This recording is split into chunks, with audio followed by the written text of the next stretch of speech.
हनुमान के मुख से लंका का यह विशद वर्णन सुनकर रामचंद्र बोले, हनुमान, तुमने भयानक राक्षस रावण की जिस लंकापुरी का वर्णन किया है, उसे मैं शीघ्र ही नष्ट कर डालूंगा। सुग्रीव, अभी विजय नामक मुहूर्त है और इस मुहूर्त में प्रस्थान करना अत्यंत उपयुक्त है। अतः तुम तत्काल प्रस्थान की तैयारी करो। आज उत्तरा फाल्गुनी नामक नक्षत्र है। कल चंद्रमा का हस्त नक्षत्र से योग होगा। इसलिए हे सुग्रीव, हम लोगों का आज ही सारी सेनाओं के साथ यात्रा आरंभ कर देना ही उचित है।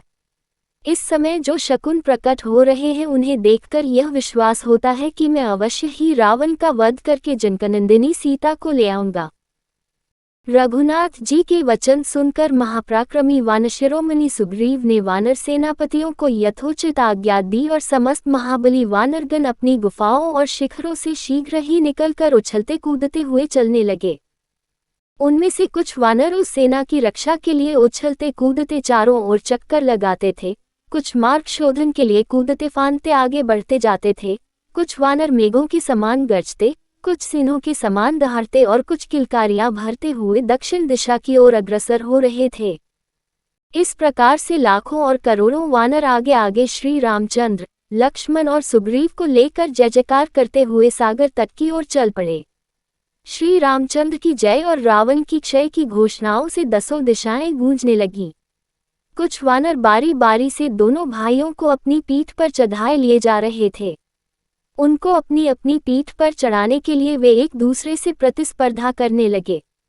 उनकी तीव्र गति के कारण समस्त वातावरण धूलि धूसरित हो रहा था। अंबर धूमिल हो गया था और आकाश में चमकता हुआ सूर्य भी फीका पड़ गया था। जब वह सेना नदी नालों को पार करती तो उनके प्रवाह भी उसके कारण परिवर्तित हो जाते थे। चारों ओर वानर ही वानर दिखाई देते थे।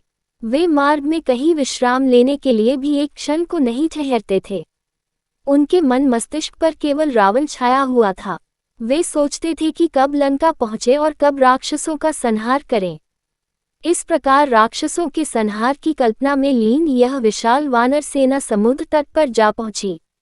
अब वे उस क्षण की कल्पना करने लगे जब वे समुद्र पार करके दुष्ट रावण की लंका में प्रवेश करके अपने अद्भुत पराक्रम का प्रदर्शन करेंगे।